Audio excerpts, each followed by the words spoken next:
Hello friends, welcome to MJ Spark YouTube channel. ಮೊನ್ನೆ 25 ನಿನ್ನೆ 25 ಪ್ರಶ್ನೆಗಳನ್ನ ಚರ್ಚೆ ಮಾಡಿದ್ದೆ ಸಿವಿಲ್ ಪೊಲೀಸ್ ಕಾನ್ಸ್ಟೇಬಲ್ಗೆ ಸಂಬಂಧಿಸಿದಂತೆ.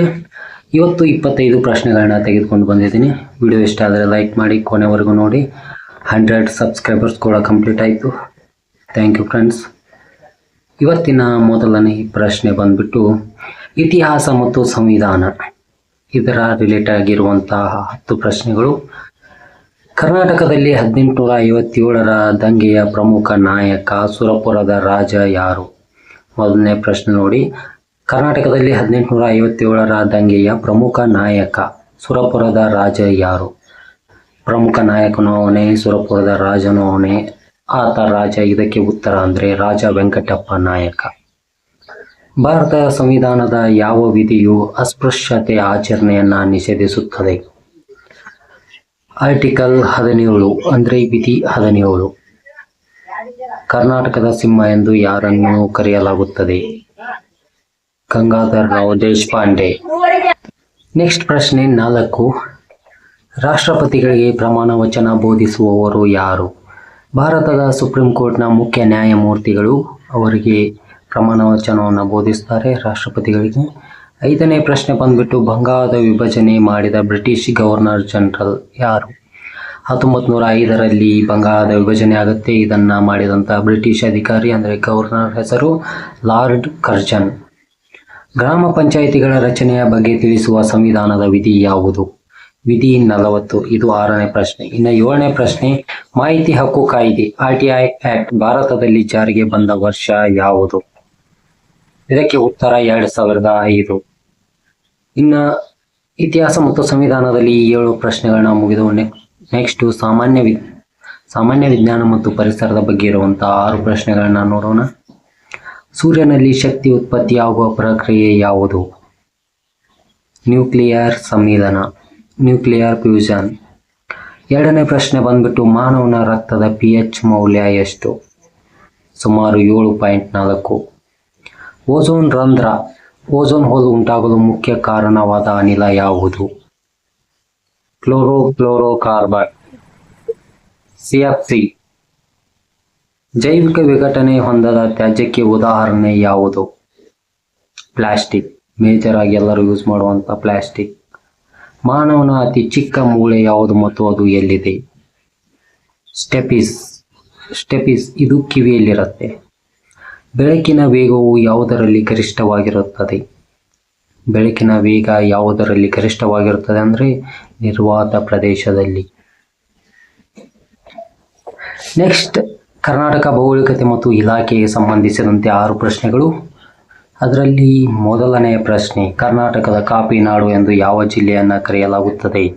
ಕರ್ನಾಟಕದ ಕಾಫಿ ನಾಡು ಎಂದು ಚಿಕ್ಕಮಗಳೂರು ಜಿಲ್ಲೆಯನ್ನು ಕರೆಯಲಾಗುತ್ತದೆ.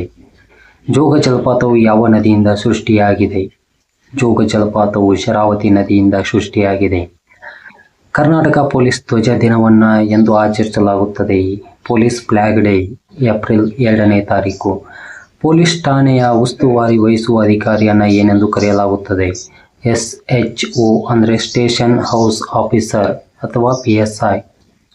ಕರ್ನಾಟಕದ ಅತಿ ದೊಡ್ಡ ಜಿಲ್ಲೆ ಕ್ಷೇತ್ರಫಲದ ಆಧಾರದಲ್ಲಿ ಯಾವುದು? ಕರ್ನಾಟಕದ ಅತಿ ದೊಡ್ಡ ಜಿಲ್ಲೆ ಅಂದರೆ ಕರ್ನಾಟಕದ 2ನೇ ರಾಜಧಾನಿ ಅಂತ ಹೇಳ್ತಾ ಇರುವಂತ ನಮ್ಮ ಬೆಳಗಾವಿ. ಬಂಡೀಪುರ ರಾಷ್ಟ್ರೀಯ ಉದ್ಯಾನವನವು ಯಾವ ಜಿಲ್ಲೆಯಲ್ಲಿದೆ? ಬಂಡೀಪುರ ರಾಷ್ಟ್ರೀಯ ಉದ್ಯಾನವನವು ಚಾಮರಾಜನಗರ ಜಿಲ್ಲೆಯಲ್ಲಿದೆ. ಇನ್ನು ನೆಕ್ಸ್ಟ್ ಪಾರ್ಟ್ ಯಾವುದಂದ್ರೆ ಸಾಮಾನ್ಯ ಜ್ಞಾನ ಮತ್ತು ಮಾನಸಿಕ ಸಾಮರ್ಥ್ಯ ಅಂದರೆ GK ಮತ್ತು ಮೆಂಟಲ್ ಅಬಿಲಿಟಿ ಕ್ವಶನ್ಸ್. ವಿಶ್ವಸಂಸ್ಥೆಯ ಪ್ರಸ್ತುತ ಮಹಾಪ್ರಧಾನ ಕಾರ್ಯದರ್ಶಿ ಯಾರು ಅಂದರೆ ಸೆಕ್ರೆಟರಿ ಜನರಲ್ ಯಾರು?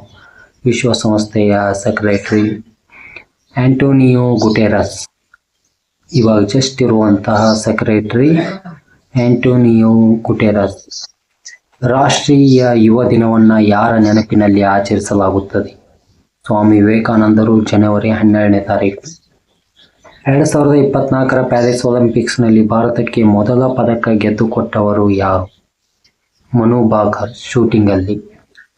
ಒಂದು ಸಂಕೇತ ಭಾಷೆಯಲ್ಲಿ CAT ಅನ್ನ 3120 ಎಂದು ಬರೆದರೆ DOG ಅನ್ನ ಹೇಗೆ ಬರೆಯಲಾಗುತ್ತದೆ? ಇದು ಮೆಂಟಲ್ ಅಬಿಲಿಟಿ. ಬಿಡಿಸಿ ತೋರಿಸ್ತೇನೆ ನೋಡಿ. CAT ಕ್ಯಾಟ್ ಇದನ್ನ ಹೇಗೆ ಬರೀತಾರೆ ಅಂದರೆ 3120 ಅಂದರೆ 3120 ಹೆಂಗೆ ಬರೀತಾರೆ ಅಂದರೆ ಸಿ ಅಂದರೆ ಅಲ್ಫಾಬೆಟಿಕಲ್ಲಿ ಸಿ 3ನೇ ನಂಬರಲ್ಲಿ ಇರುತ್ತೆ, ಎ ಮೊದಲ ಅಕ್ಷರ ಹೀಗಾಗಿ 1 ಆಯಿತು. ಅದರ ನಂತರ ಟಿ 20ನೇ ಅಕ್ಷರ ಹೀಗಾಗಿ 3120 ಈ ಥರ ಬರೀತಾರೆ. ಹಾಗೆ DOG ಡಾಗ್ನ ಹೇಗೆ ಬರಿಬೋದು ಅಂದರೆ ಡಿ ಅಂದರೆ 4ನೇ ಅಕ್ಷರ, ಡಿ ಅಂದರೆ ABCD ಅಂದರೆ ಅಲ್ಫಾಬೆಟಿಕಲ್ಲಿ 4ನೇ ಅಕ್ಷರ, ಓ ಅಂದರೆ 15ನೇ ಅಕ್ಷರ, ಓ ಅಲ್ಫಾಬೆಟಿಕಲ್ಲಿ ನೋಡೋದಾದರೆ 15ನೇ ಅಕ್ಷರ ಆಗಿರುತ್ತೆ. ಹಾಗೆ ಜಿ ಅಕ್ಷರ 7ನೇ ನಂಬರಲ್ಲಿರುತ್ತೆ ಹೀಗಾಗಿ 7 ಅಂದರೆ 4, 15, 7 ಈ ಥರ ಬರೆಯಲಾಗುತ್ತದೆ. ಹಾಗೆ ಇದು ತಿಳಿಲಿಲ್ಲ ಅಂದರೆ ಕಮೆಂಟಲ್ಲಿ ತಿಳಿಸಿ, ನಾನು ನಿಮಗೆ ಸಂಪೂರ್ಣವಾಗಿ ನಾಳೆ ಇದರ ಬಗ್ಗೆನೇ ಒಂದು ವಿಡಿಯೋನ ಮಾಡ್ತೀನಿ. ವಿಶ್ವ ಪರಿಸರ ದಿನವನ್ನು ಎಂದು ಆಚರಿಸಲಾಗುತ್ತದೆ? ಇದಂತೂ ಎಲ್ಲರಿಗೂ ಗೊತ್ತಿರುವಂಥ ಉತ್ತರ ಜೂನ್ 5. ಭಾರತದ ಮೊದಲ ಬಾಹ್ಯಾಕಾಶ ನೌಕೆ ಉಪಗ್ರಹ ಯಾವುದು? ಭಾರತದ ಮೊದಲ ಬಾಹ್ಯಾಕಾಶ ನೌಕೆ ಉಪಗ್ರಹ ಯಾವುದು ಅಂತ ಕಮೆಂಟ್ ಮಾಡಿ. ಯಾರಿಗೆಲ್ಲ ಗೊತ್ತಿದೆ ಕಮೆಂಟ್ ಮಾಡಿ, ಗೊತ್ತಿಲ್ಲ ಅನ್ನೋರು ಕೂಡ ಗೊತ್ತಿಲ್ಲ ಅಂತ ಕಮೆಂಟ್ ಮಾಡಿ, ಆನ್ಸರನ್ನು ತಿಳಿಸ್ಕೊಡ್ತೀನಿ. ಈ ಪ್ರಶ್ನೆಗೆ ಉತ್ತರ ನಾಳೆಯ ವಿಡಿಯೋದಲ್ಲಿ ಮೊದಲಿಗೆ ಹೇಳಲಾಗುತ್ತದೆ. ಇದೇ ಥರ ಡೈಲಿ ಕ್ವಶನ್ ಆನ್ಸರ್ ಅಂದರೆ ಸಿವಿಲ್ ಪೊಲೀಸ್ ಕಾನ್ಸ್ಟೇಬಲ್ ಮುಗಿಯೋವರೆಗೂ ಮಾತ್ರನೇ ಈ ಥರ ವೀಡಿಯೋಸ್ಗಳನ್ನ ಮಾಡ್ತಾ ಇರ್ತೀವಿ. ಅದರ ಜೊತೆಗೆ ಜಾಬ್ ಅಪ್ಡೇಟ್ಗಳನ್ನ ಅಪ್ಲೋಡ್ ಮಾಡ್ತಾ ಇರ್ತೀವಿ. ಹಾಗಾಗಿ ವಿಡಿಯೋನ ಕೊನೆವರೆಗೂ ನೋಡಿದ್ದಕ್ಕಾಗಿ ಧನ್ಯವಾದಗಳು. ಇದೇ ಥರ ಹೆಚ್ಚಿನ ವಿಡಿಯೋಗಳು ಬೇಕಾಗಿದ್ದರೆ ದಯವಿಟ್ಟು ಸಬ್ಸ್ಕ್ರೈಬ್ನ ಮಾಡ್ಕೊಳ್ಳಿ. ವಿಡಿಯೋ ಇಷ್ಟ ಆದರೆ ಲೈಕ್ ಮಾಡಿ. ವಿಡಿಯೋ ಹೇಗೆ ಅನಿಸ್ತು ಅಂತ ಕಮೆಂಟ್ ಮಾಡಿ. ಇಷ್ಟ ಆಗಿಲ್ಲ ಅಂದರೆ ಇಷ್ಟ ಆಗಿಲ್ಲ ಅಂತ ಕಮೆಂಟ್ ಮಾಡಿ. ಏನಾದರೂ ತಿದ್ದುಕೊಳ್ಳೋದಿದ್ದರೆ ದಯವಿಟ್ಟು ತಿಳಿಸಿ, ನಿಮ್ಮಿಂದ ತಿದ್ದುಕೊಳ್ಳೋಣ. ಥ್ಯಾಂಕ್ ಯು ಫ್ರೆಂಡ್ಸ್, ಮತ್ತೆ ಸಿಗ್ತೇನೆ.